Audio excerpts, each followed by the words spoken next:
Happy Saturday, Week 13 college football. Kelly Stewart at KellyInVegas on all of your social channels. This is WagerTalk's last call. We're going to start off with Art DiCesare from the Westgate Superbook for a look behind the counter. Then we're going to bring in Gianni the Greek from WagerTalk. Of course, he's going to give us a look behind the other side of the counter from the sharp perspective. Ralph Michaels is going to join us and give us some TNA and answer all of your college football questions. Then we're going to bring in Adam Trigger last and certainly least, of course, for college basketball. All jokes aside, we're going to have a really lot of fun this Saturday. Let's bring in Art, see what he's got. We know got some sharp action from John Murray early in the week in regards to the Kelly and Murray show. I want to see if that stayed true, Art. I'm going to run down some of these and see if you agree with John. Yeah, go for it. All right, we got Indiana, Wake Forest, Rutgers, Auburn, Ole Miss, and Maryland. I would say all of those are correct. What was the second one? Wake Forest against Miami. Yeah, that one's come back a little bit. I would say that's the one that would probably be the bottom. But, you know, Sharps did come in and take 25. But, I mean, if you just look at the 9 a.m. slate, two of our 5 biggest needs are in that window. You mentioned Ole Miss, which obviously we're going to need Florida. And you mentioned the Indiana game. We're going to need Ohio State. So those are two big early needs for us. And that Ole Miss game is crazy. That thing was 9. They laid 9. They laid 10. They laid 11. We were up to almost 14 today. We were 13.5. It's come back a little bit. You get the board cleaners who want to come in, take 13.5. Maybe they laid 9 early in the week, look for a middle spot. But, man, even with the little bit of a nibble coming back on Florida, we're buried with Ole Miss. And we're buried with Indiana, too. It's unbelievable. That was the thing that obviously we opened 11.5. It got to 13.5. Sharps took 13. They took 12. We got to as low as 10. Now we're back to 10.5. I mean, obviously Ohio State's going to be very popular as far as money line stuff goes. And we actually had a pretty good house player come in and lay a nice 5-figure bet on Ohio State for the money line. But all the spread stuff is on Indiana. When you guys need a favorite, like in that type of scenario where you would say the public and the Sharps are pretty much on the same side minus a house player here or there, talk to me about how you guys manage the risk there. Because as you mentioned, you got the board cleaners coming in the 13s, but those are really probably just guys looking for middles. There's no doubt about it. And a lot of times with that too, Kelly, like when you look at Florida this morning, we were 13.5. You're just going to get guys and girls who are going to come and nibble a nickel, a dime. It's nothing crazy. So sometimes it's really hard to cut into your liability and manage the risk and close the gap. Listen, sometimes you're just going to have a big decision on a game. You know, obviously this, hey, we want 50-50 and all that. That's just not possible. It happens on maybe 1 or 2 games a week. You know, it just doesn't happen. So we know that most games are going to be a decision. So we're going to be pulling heavy for Florida. That's just the way it is. Well, I'll take that because I will also be pulling heavy for Florida. I trust that defense just a little bit more than I trust Ole Miss's offense. Let's go into some of the later slates. You mentioned the 12 p.m. Eastern, 9 a.m. Pacific games that were your biggest needs. Anything around that 3:30, 12:30 slate? Yeah, one game that really jumped out where we took some really big bets this morning was Texas Tech. They laid 5 against Oklahoma State. Oklahoma State's going to be a big need for us. Sharp money came in on Pitt at plus 8.5. That's at Louisville. We're going to need Louisville in the game. Same thing with South Florida. They laid a big number. The Sharps laid 17. They laid 17.5. We'll need Tulsa in the game. You know, the Colorado-Kansas game is obviously a game you have to mention. It's really split for us. There's really no need one way or the other. This has been a classic game. They lay 2.5. They take 3 with Kansas. So that's been really back and forth. And then the BYU-Arizona State game is very interesting because we've taken good BYU money, and I think it's because that number is 3.5.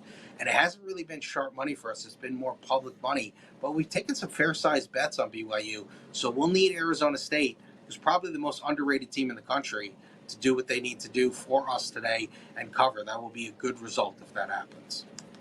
Let's talk about a couple of other late games around the 3:30 slate. One that was kind of intriguing to me, Wisconsin, Nebraska. Was that sharp money that moved that down, or you guys just seeing all Wisconsin money? Yeah, I mean, it's a lot of Wisconsin money. Nebraska's such a funny team. It feels like every week. I mean, I know we were on them. I think that was last week. And I don't know. It's just a hard team to figure out. Wisconsin obviously played good enough to win against Oregon. So I think bettors still have that in their mind. But that is a game that really isn't in our top 10 or 15 needs as far as the Saturday slate goes. All right, guys, if you have a question for Art regarding bookmaking at the Westgate Superbook or a specific game you want to know some splits or sharp action on, drop it in the chat. Eric Wiggins wants to know, what do you think about Texas State versus Georgia State? This is totally an Art play. I could not name either quarterback. No, yeah, no. And, it's funny. We've talked about this. I know Teddy and I had this conversation once. Do you need to know the players to book the games or even bet the games? The answer is no on both sides. You don't. You need to know how to read markets and see trends and all that type of stuff. So it's not something where you're like, oh, I need to, know the quarterback or know the starting running backs for these teams. There's not much on that game. I mean, I want to say there's more Texas State money than Georgia State. And I know a lot of times these low-level games, I remember a couple of weeks ago, Kennesaw State was our biggest need. It just happens sometimes, but this isn't one of those that really jumps out and is going to be a make-or-break game for us as far as this goes. Yeah, I couldn't believe I had a sizable wager on Kennesaw State that day, but Art said it was their biggest need. Batone 24, I need some info on the IU Ohio State total from Art and Kelly. Shout out the Bay Area. Yeah, I mean, listen, this is a game, and the total hasn't really seen much, but I'm shocked how badly we'll need Ohio State. I understand it's a big number, but Indiana's played nobody, and obviously they're really stepping up in class today. And I get taking, 13 and 12 and all these big numbers, but it just feels like to me Ohio State's going to overwhelm them. That's just me. I think even first half -6.5 is kind of a good look. But, when you need one of the best teams in the country, granted they have to cover a margin, that's sometimes we look at, that's a good position for us to be in. All right, guys, give us a like. Make sure you hit that subscribe button. We are here for you every single Saturday, bright and early at least. Art's out there bright and early. T Loading wants to know, any thoughts on Boston College +2.5? Art, this is a game that I gave an initial look to, but there's been kind of some issues, if you will, in the locker room there with BC. Obviously, what's going on with Castellanos is not a good thing, but it's been seeming like everybody I know likes BC today +2.5. Yeah, this is another one where when we always find, and I understand there are some people who disagree, but college football doesn't really have key numbers. It's not like the NFL with 3 and 7.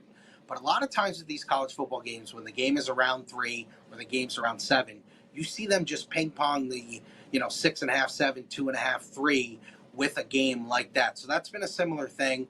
I'd say BC's the preferred side. I'm with you on that, but they do have a lot of issues. But that's a game that's seen really good split action because it's in that field goal range. All right, guys. B Daddy wants to know, thoughts on Fresno State versus Colorado State. Who is public and sharps on? I would say the public's on Colorado State. The sharps are on Fresno State. Colorado State hasn't lost a game in the Mountain West.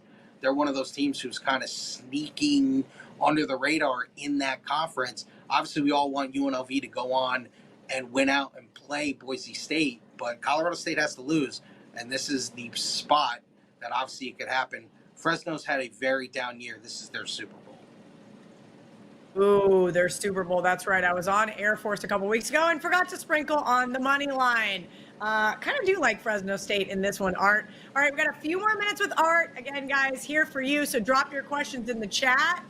Florida Ole Miss total. Douglas Garrett wants to know, we mentioned earlier to start the show that, early in the week, -10, Ole Miss bet Florida all the way back up. We haven't talked about this total at all. I really like this Florida defense. Your thoughts on maybe an under look? Is Florida correlated to the under here? Yeah, and I mean, Ole Miss's defense is really good too. I know everyone always talks about how great their offense is, and Jackson Dart, and they put up all these video game numbers, but their defense is very underrated. So I think the look in the game is the under. I don't think there's any question about that. All right. I might take a mental note of that. If you guys didn't know, that's what I do this entire show. I'm also here for myself. I take all the notes for late breaking information. All right, Art, before I let you go, let's run down through some of your other needs, biggest needs for the rest of today's slate. Yeah, let's just look at a couple of games. Iowa, Maryland is a game we did not mention. There's a lot of quarterback issues on both sides. Obviously, Iowa's playing like a third-string quarterback. Maryland looks to be playing a backup as well. Took a lot of Maryland money early in the week. Sharp, that's gone from 6.5 to 4. Rutgers is a game we mentioned. Rutgers was a 1-point underdog. Now they're a 2.5-point favorite, so that's a big need there. A&M Auburn. This is a game where the public is going to be all over A&M. Sharps are going to be all over Auburn. So we'll need probably A&M in the game. That's another one. And then Washington State, a game that is going to get no pub. But we're going to need Oregon State in that game. Oregon State. Okay. Maybe worth a little bit of looks here on the Beavs. All right, Art DiCesare at ArtDice21 on X. You can catch him every single week here on the WagerTalk YouTube channel with me on Last Call, and of course on WagerTalk today with Teddy and the Prez. Don't worry, Art. I got a little birdie that told me that I might have to be, relieving Teddy a few days a week from the depths of hell that is doing a show with Prez. So I might see you other days other than Saturday once football season's over. We'll talk some college hoops. We'll get into it.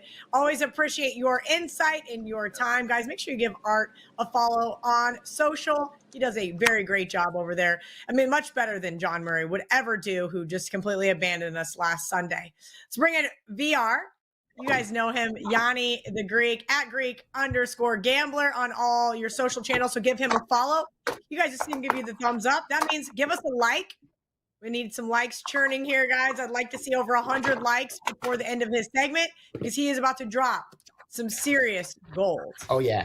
Yeah, I got a ton, Kel. In fact, I just bet a rugby play that I just sent it to Slack and asked Missy if she could send it out to my subscribers. Scotland, -4 at -110 or better versus Australia. Scotland -4. That's a rugby play. I got a ton of college basketball, but we'll get into that later in the season. So let's stick mostly with college football unless anyone else has any questions. I'm going to give the team totals first, like I usually do, because those tend to be very sharp.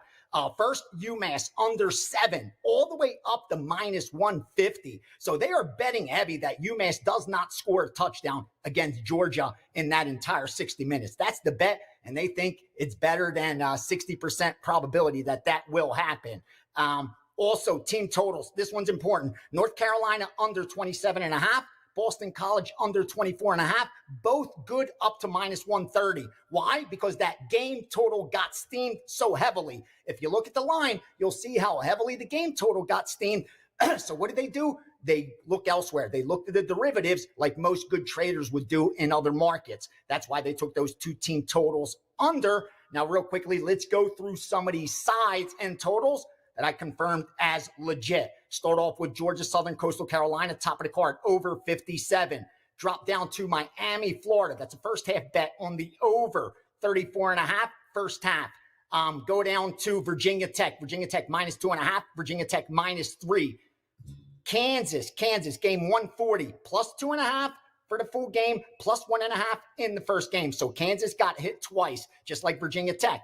Go down to ODU, another game that got hit twice. Old Dominion at minus, all the way up to -2, and on the money line against Marshall. Go down to Wisconsin, game 153. Wisconsin on the money line and plus whatever points were available there. Same happened with Maryland against Iowa. They took Maryland +4. They took Maryland on the money line. They took Maryland +2.5 first half, and they also went under 43. So they expect a low-scoring game. No surprise, they bet the underdog. They bet them plus the points. They bet them in the first half. They took them on the money line as well. When they really like a side, that's how they hit it because the line moves too significantly. So the only way to get more money down is to bet the other options. And that's what we saw with that game. Moved down to Air Force +3.5. Troy +11.5. Give you this total. Cincinnati, Kansas State over 53. And finally, came in late, Vandy +8 against LSU. and a few other Steam plays that came in today with guys I trade with. They gave me USF. Their guys betted at 17. They took the 8 on Pittsburgh. That's pretty much what sticks out so far. All right, VR. That was wonderful. I'm happy to hear that they're on Vanderbilt with me. I think Vanderbilt can win that game. All right, Johnny would say, see all clients in the Steam room tomorrow. Thank you, Johnny, for the reminder to plug the Steam room.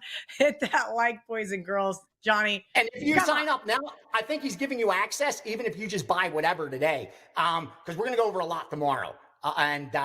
Wong teasers will be in effect like we do a couple minutes before the kickoffs over there, and we go through each and every game. But you touched, I wanted to bring this up because Art talked about it earlier, and I pull up the back end when I jump on to the biggest book that I have access to. He has over 300 players, 99 point whatever percent are square. The bot accounts are labeled so I could see who's betting what. And I can tell you this, Kel, the money on Mississippi over Florida is probably 10-1 in favor of Mississippi. Like, not just ticket count. Ticket count, forget about it. It's not even. That makes me happy. Question.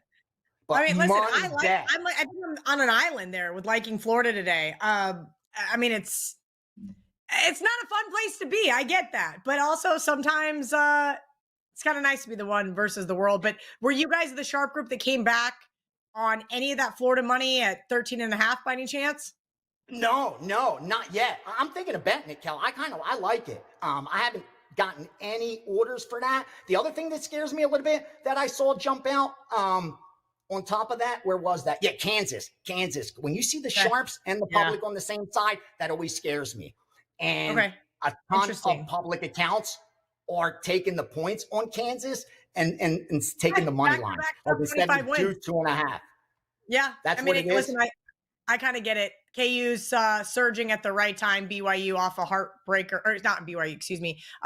They just beat BYU in Provo. Colorado, was a very public team. Now everybody's cheering for their downfall. So that one kind of makes a little bit of sense for me. All right, Ryan Bretcher wants to know, VR, can you tell us more about that Colorado KU game? Yeah, that's what I'm surprised with, that, Ryan, that they're not just taking the points, that the square accounts are taking them on the money line. And they're teasing a lot. Now, again, we don't tease college football. At least they're teasing a number through the key 3 and 7s, but they're just not key in college football. That's why it doesn't matter. But when I see that the recreational bettors don't think they need the points, so they're taking it on the money line, and that same bettor is also tying them into a teaser because they just want more action on it, as if this one's a lock. So now I'm going to key this on everything. It's in their money line parlays. It's on their straight bet. It's on their teasers. They feel that confident about this Colorado team, about this Kansas team beating Colorado. That always worries me. That worries me the most when I see that. And another game that Art touched on, because I always jump on early to make sure I listen to what he says, great information, is that Indiana against Ohio State. They are taking the 10.5, Kelly. They are teasing it up to 17.5. Why would you tease college football anyway? But then again, why would you even do a 7-point teaser? But they think at 17.5 that it's a safe bet, because I'm seeing, again, the only reason I even mention is because it sticks out so much that I'm seeing so many of those Indiana teasers. So yeah, a lot of Indiana money for sure also against Ohio State. All right, before we get to Paco Healy, if you guys get us to 100 likes this morning, I'm going to ask BR to finish off with some of that sharp college basketball that I know you guys are itching to get. Paco Healy wants to know, Kelly, should I fade the world and take Army? Don't ask me, Paco. This is a Notre Dame team that I don't think is as good as advertised. But boy, does this line kind of have a story to tell. And that is that they think that Notre Dame is probably as good. This is a triple option that I think has the ability to be stopped defensively if you've seen it enough times. I'm just not sure Notre Dame's the team to do it. VR, what are you seeing in regards to this game? That's what I'm looking at right now, because believe it or not, I was surprised to just look in that back end and see that it is pretty split between these two teams, even though we have like a significant line move. And that's usually not the case. You got a 17 down to 14. I'll tell you what, to me, it's favored or pass. I think any value's been extracted on the underdog Army. It may sound square taking the Dame side, but at that number, for me, it's Dame or pass. It's not a side that I bet, but it's definitely Notre Dame or pass. At 14, yeah, I think 17 was the right number. But at 14, it's Dame or nothing at all. And that's fair. JoJo Collins wants to know about Louisville -7 here. You mentioned you guys played Pitt +8. Yeah. I didn't give that to my subscribers because I didn't have a strong opinion on that myself. And I don't like, there's enough volume that I don't have to do that. So don't let that scare you, especially, it's sitting at a key number. They didn't keep betting it once it hit that key number. Again, you want to know where the sharp's on. You don't want to go against them much because they're going to hit at 55% long term. So you don't want to be on the flip side of that, but you don't want to necessarily just not bet a side just because they're on the other side. Because again, you don't know whether there's some middle involved, whether they just have a lot of risk. So don't let that push you. But yeah, I can confirm that Pittsburgh did get money. A lot of public money I'm seeing on Pittsburgh as well. I don't like that side. I'll be honest. The more I dug into that game, the more now I'm seeing why I liked Louisville. So I'm not going to release that to subscribers. Just telling you that now. It's not a play I liked earlier. Gun the head. I'm laying the 7 with Louisville. All right. Sounds good to me. Karen Heath wants to know, will Penn State cover the 12 at Minnesota? I'm waiting to hear from our producers whether we got our 100 likes or not so that you can finish us up with some college basketball. What? Oh, sounds like we did not. Wow. Yeah, no college basketball, dude. I'll give it else. All right. Very, very simple answer right there. We'll Penn get State this. and over. Penn State and over. Penn State and over. Okay. Penn State and over. All right, VR, give yourself a little self-promotion. I will see you tomorrow on the NFL edition of Last Call. And I can't wait for that. Right now, number one in college football, last 30 days, last 7 days, number one college football profit since 2020. I got a really strong card up there. Like I said, being much more selective as we head into the new year. And Steam Room's wide open on Sunday. We have a lot of fun in there. We go over each and every NFL game. And any questions you have, I'm there to answer. Plus, you get all the bonus stuff, the soccer that comes in, the tennis that comes in, the player prop that comes in, the team totals that come in that I can't release to subscribers. So head on over to WagerTalk.com. Jump on board. We're going to have some fun the next few days. And next week's Thanksgiving weekend. Are you crazy? It's the best time to be betting, man. People are off for 4 days. There's more value over those 4 days, Kel, for college football than any time other than the bowl games, because there is such an influx of recreational bettors that are just off from work. There's TV games. They want to get action down. So I get it. I totally get it. All right. Thank you, VR. Make sure you guys are giving VR a follow at Greek_Gambler7 on TikTok, doing lots of content over there at Greek_Gambler on Instagram and Twitter. Let's bring in Ralph Michaels. I promised I'd have him out of here by 11:30 so he could go watch his Buckeyes. Ralph has been crushing the last 30 days in college football, so he has earned a coveted seat here on Last Call. We try to bring you the best of the best. But Ralph, we kind of talked about this before the show. I normally say, let's open it up to college football questions. But one of the things that we made a change with this year on the NFL edition and college football edition of Bet On It was we shortened down TNA where you just give us a play. So I would love to see if you have any TNA going into this Saturday slate before we take some questions from the audience. Kel, let's talk about 4 situations that are all late season in college football. First, we're going to break down the Ohio State-Indiana game.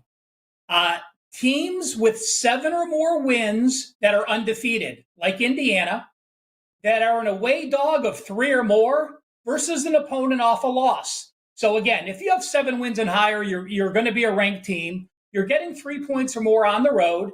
Those teams are only 10-24, 29.4%.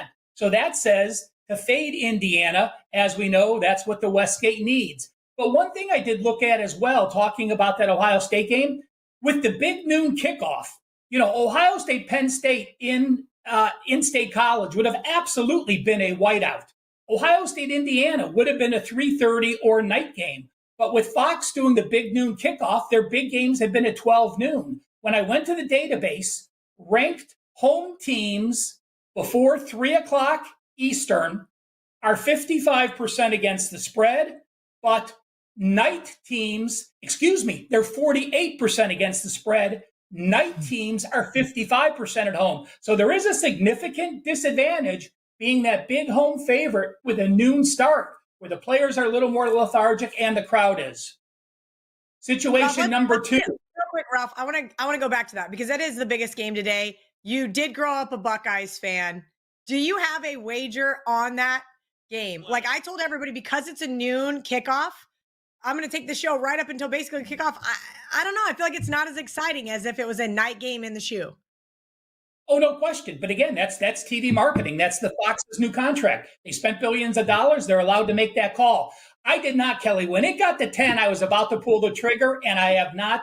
Again, to put it in perspective, we all know they played the weakest Big Ten schedule. Let me quantify that. Number 62 in the country is their schedule. There's only 2 teams that have played a worse schedule out of the Power 5 conference. The worst is NC State. They've played the number 70th toughest schedule. They've played nobody. So again, Indiana statistically, Ohio State and Indiana are number 2 and 3 in yards per play diff. The difference is Ohio State, the number 9 schedule, Indiana, the number 62. Very good point. Yeah, I don't know. Now that Art said Ohio State, I had a bet with my good friend Sam Panayotovich. He goes, I bet you bet this game. I'm like, I don't really need to bet this game, but man, I love to hear some of those biggest needs from the Westgate.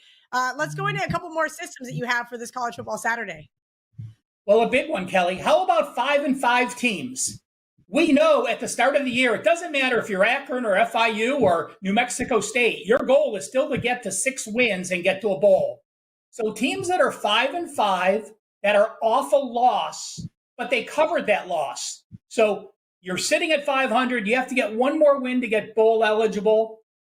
You played well last time covering because you were a dog and you covered that game. Those teams are 65% against the spread. That applies to Michigan, Arkansas, Boston College, and Virginia. But if those 5-5 teams are a home favorite of -4 and higher, Kelly, they have hit 78% against the spread. That applies to Michigan and Arkansas today. System number 3. I just talked about 5-5 teams that are trying to play for a bowl. How about a team that is off a loss and now has 7 losses? You are now bowl ineligible. So what happens? We've seen a lot of coaches get fired. Most programs will not fire their coach until they get a 7th loss. You don't want to have a coach ever say, hey, I had this team turned around. I could have gotten us to a bowl. So teams off a loss that now have 7 losses and they're a home dog of 8 or higher, those teams are 38.2% against the spread. That says to fade Ball State today against BG. Ball State, one of those teams with a coaching change as well. And the last one, Kel, for our TNA today, late season home favorites off a bye. So when I look at game 9 and later, the home favorite of 6 or more is off a bye, facing an opponent that is not off a bye. Since 2008, those rested late season home favorites, 88-50, 64% against the spread. That applies to Michigan, TCU, and Joe's Miami Hurricanes. Oh, boy. Well, I did tail Marco D'Angelo on Northwestern, even though now you gave 2 systems against his sandwich play. We won't tell him that. I'm sure he's still resting this morning and would not catch you saying that. All right, at CalSportsLV on Twitter. I promised Ralph he'd be out of here by 11:30 so he could go watch the Ohio State game, but I'm going to take a couple of questions from the chat. Rapid fire. Our producer will put them on the screen for me. Give us some likes, guys, and we'll get Ralph to answer things. Ralph, Rob Christensen wants to know thoughts on SMU, Virginia. This was an interesting one because on my long list, I did have Virginia plus the points and thought, okay, here's an SMU team that has been an absolute force to reckon with in the ACC this year. But I like this Virginia team. I think they're scrappy. They play solid defense. And offensively, if they don't beat themselves, do you think they can keep it close? You know, I've been impressed with SMU, and I've been on them a few times, Kel. But what concerns me is their defense. We've seen them. They went to Duke. They won by 1 point. They only had a 76-yard edge. They hosted Pittsburgh. They only had a 14-yard edge as a sizable favorite. And against Boston College, they allowed 417 yards, and they only had a 21-yard edge. There's no way I am going to take a team laying double digits on the road that has allowed 430 yards per game the last 2 against offenses called Pittsburgh and Boston College that aren't known for their prowess. Touche. All right, guys, make sure you're giving Ralph a thumbs up here. answering all your college football questions. And then, of course, we're going to finish up the show with Adam Trigger. So if you have a college basketball question, drop it in the chat. Clutch Sports Apparel, Iowa, Maryland game. Ralph, I have Maryland plus 6.5 in pocket. As VR likes to say, I did my job. However, now this one's coming back up. Maryland's back up to a 5-point underdog. Your thoughts on this matchup? Well, Kelly, the question is Iowa State. That question may be Iowa. They may have a third-string quarterback here without Sullivan or McNamara. I threw the game out, so I did not look at the injury report. But again, I have no interest in being on the Hawkeyes. Yeah, their offenses look good, but if they are down to their third stringer going on the road, remember, this team has looked very exciting and people are talking about the offense, but their only road games are Minnesota, where they were plus 2 turnovers. That's how they won by 17. At Michigan State, where they only put up 283 yards and lost by 12. And at UCLA, where they only put up 265 yards and lost by 3. So only one way I can go, and that's the Terps. All right, go Terps. Last question for Ralph. Make sure you guys are giving him some love in the like section. You know, Johnny's going to keep hammering that home until you guys give us enough. A&M at Auburn line looks fishy. Mark says, we kind of touched on this one with Art to start the show. He said they were going to need A&M. That Auburn has been played not only by sharp groups, but by recreational bettors as well. Look, Auburn reminds me a lot of the Kansas Jayhawks, Ralph. Lost in a lot of like really wonky games where they kind of beat themselves late down the stretch. Super talented. Talk to me about Hugh Freeze's team here at home. What's the definition of wonky, Kelly? Anyway, I agree with you. You look at Auburn's stat profile, and that's why so many sharps on Auburn. This year, despite their record and their, what do they have now, 6 losses, they are actually number 10 in yards per play diff. They are plus 2.04 yards per play. They've been dynamic. Why have they played so poorly? It's simple. They're minus 11 turnovers. California, minus 5 turnovers and loss. Arkansas, minus 3 turnovers and loss. Oklahoma, minus 1 turnover and loss. Georgia, they were even. They played well. Missouri, they lose by 4. They played well. They were plus 1 turnover. Kentucky, they played better. So to me, the way Auburn has not turned the ball over recently, they've gotten some pressure on their defensive end. I would be on Auburn, but again, when a team is this turnover happy, I cannot back them in this situation. But clearly a lean for the Tigers for me. I'm with you. No more teams that just turn the ball over excessively. Nebraska, except I bet on them again this week. Ralph, go Bucks. I hope you have a great time watching the game and get the result you want as a fan, since you did not bet it. Let's bring in Adam Trigger, guys, to answer all your college basketball questions. Adam, I'm just basically going to let you take some questions from the chat. Hand up. I have not looked at the college basketball slate for today. I was going to kind of peruse around while I was sitting on the couch before I go pick up Ariel Epstein from the airport. And look, it's still college football season for me, but you are knee deep in college basketball off a 2-0 day yesterday. So Bill Sandoval wants to know, who's Bill Sandoval? I don't know, but B Daddy wants to know thoughts on Purdue minus 19.5 and Yale minus 10.5. Let's talk about both of those games. Yeah, so I have let's do this quick, Kel. I'm gonna call it quick audible because this game starts in 20 minutes. So let me talk about a game that I want everyone to bet, and then I'll circle back because I do have opinions on Purdue and Yale. But this is like Sounds a timing good. Thing. Okay, so I want to talk about UMBC quick because I wanted to give the viewers a play that I actually bet. So it's one of my client plays for today. I have a few of them. They're up on my page. But reason I want to bet UMBC here, I took the money line, minus 120. They're at home against Boston University today. And quick shout out to our buddy Joey Cheese, who's been absolutely on fire. He hit me up last week and said, Trig, talk to me about UMBC St. Peter's. I kind of like St. Peter's. And what I told him was, well, St. Peter's is going to slow down UMBC here to a crawl, and that's how they're going to try to win the game. And that's exactly what they did. And St. Peter's won that game in this building a week ago today. Now, this is a very similar opponent for UMBC, but I think having the experience of having just played St. Peter's, making the adjustments at halftime, and coming out in the second half and figuring out how to speed St. Peter's up, which they did. They still lost the game, but they got the second half in the 40s. And I think that's really going to help them against Boston U. who's a similar defensive team, wants to play slow. But the difference here, Kelly, is if Boston U is sped up to the pace that Jim Ferry and UMBC want to play, I don't think there's any way they can hang in this game. BU's 1-4 on the season, and if you look at the opponents that they played, the Northeastern, the teams that they've lost to, Northeastern, San Diego, UCLA blew them out, all teams that were able to sort of get them out of sorts, the pace they wanted to play. And even last time out, they got their slow game against Wagner, still found a way to lose. They have a lot of guys back, but they're really missing Anthony Morales. So I bet UMBC on the money line, -120. It's moved a little bit, but that is a client play for me. I really like the Retrievers. Kel, a battle of the pups here. Terriers versus the Retrievers in Baltimore today.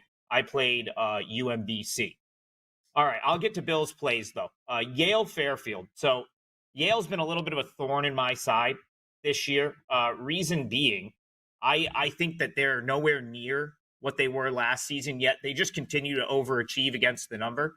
I cashed going against them early in the season, but now twice took probably my worst beat of the college basketball season last Saturday when Yale hit a buzzer beater 3 to backdoor the spread. And then I forget who they were playing, but they recently covered again and just absolutely trashed someone earlier this week in a game that was never close. Point being, I think Yale is quite inflated based on that. They're a couple of good results. They have a cover in there against Purdue. And then just the fact that, like, I just don't think an Ivy League team can lose 2 guys to the Big Ten and arguably their best senior leader and then overachieve the next year. So Danny Wolf now at Michigan, Matt Noling now at USC. August Mahoney was like a 4-year starter, kind of like heart and soul of that team last year. He graduates. This is a Yale team that went to the round of 32 after beating Auburn in the first round of the NCAA tournament. So for me, I just can't see how Yale then comes out and overachieves the next year. They've done it to this point. I think that's going to run out at some point. So I would have loved a few more points here in this one. And I'm not super high on Fairfield, but I could only bet against Yale at this point. Cal, what was this other game?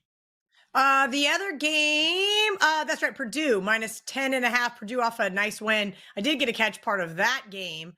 Your thoughts on the Boilermakers and this matchup for today? Yeah, so I got to go through my little database here and see. I just want to see what I made the number for that one. But this is like the fun of, we're kind of right in. I'll comment real quick. This feels like conference tournament week. We've got games morning till night, games during the days, all these neutral floor games, and it's hard to keep track of all of them. So I just want to see what I made that number. Hold on a second. Is there another one in the chat by any chance? Yeah, I want to get my number here on. Yeah, go ahead. I just want to look up what I made for you. If you guys have a question for Trig, let me know. Paco Healy, can Cal Poly hang tonight with St. Mary's? Yeah, so I hear Joe in the background yelling because we've talked about Cal Poly a bunch. So they are a team that the market totally is just was out on. Like, they made a lot of changes for the better. I believe they got a bunch of guys from D2 that have been favorable. So this is a huge number. I unfortunately have kind of missed I feel like I missed my shot with this team. I think Joe Ranieri in the back there liked them a lot. I believe they were playing maybe like Pacific, or I think it might have been Pacific. And like the market has smashed every like Cal Poly line so far this year because everyone's kind of in on it, if you will. So like, I do think this is too many points. It's the way I would play it, but I'm worried about being late to the party, Cal. We always kind of talk about that, where they've cashed a couple times. I don't want to be like jumping on them now, having missed a couple of chances to win with them, and then have them get smashed by a St. Mary's team that's just so tricky to play against. Like, it almost doesn't matter how good a team is. St. Mary's, with their style, can really frustrate teams, and this wouldn't be the spot where I want to get involved personally with Cal Poly. But if you've kind of been on them so far, like, I'm not going to put you off sort of going back to the well. Okay, Purdue, I found the game. Okay, so Purdue hosts Marshall here. So Purdue is not a team I really was dying to back like in the early going. I did like them in that Alabama game though, because I thought the line just got really out of hand. That was a huge move toward Bama in a true home game for Purdue, which I felt like there was value on Purdue at like whatever it was 4. Didn't play it. Of course, Purdue turns around, goes on the road, plays a true game, a true road game of their own, and gets smashed by Marquette. I think this one probably seems right about where I would put it. I believe we're at like 19.5. Purdue's still like, I'll throw one thing out about Purdue. They're still really pretty good. Like, even though Edey's not there, they still have great 3-point shooters, and they're going to play the same way they wanted to play with Zach Edey. The problem is they don't have Zach Edey to bail them out, meaning just get the ball to him, let him get fouled, let him just make a really tough shot. That's what they lack a little bit this year as opposed to last year's team that went to the national championship game. So not a strong opinion there for me, but I guess I wouldn't want to fade Purdue coming off of that blowout loss to Marquette. All right, Elm NSR1T. I don't know what the hell that stands for. Anything on UConn today from the YouTube channel? Shout out to the YouTube channel. Shout out to all of you that are watching on Instagram, TikTok, or Twitter. Please smash that like button because we are here for you each and every Saturday, breaking down college football, looks behind the counter, and now adding college basketball into the mix. You guys are keeping me on my toes. I'm going to give you 2 opinions. I think you're asking me about UConn football, who plays today up here in Syracuse, New York, who I think gets smashed and run out of the dome. I don't like this. UConn's been very, very fortunate football-wise. Like, I was on them. I think it was either their last game against UAB. Kelly, I had zero business winning this game. They covered 7, and they were down like 15 in the second half. And they forced like multiple turnovers and then like kind of broke off a late touchdown to win. I think they get run out of the dome today. I know there's a huge crowd, probably maybe 3,000 tickets short of a sellout here.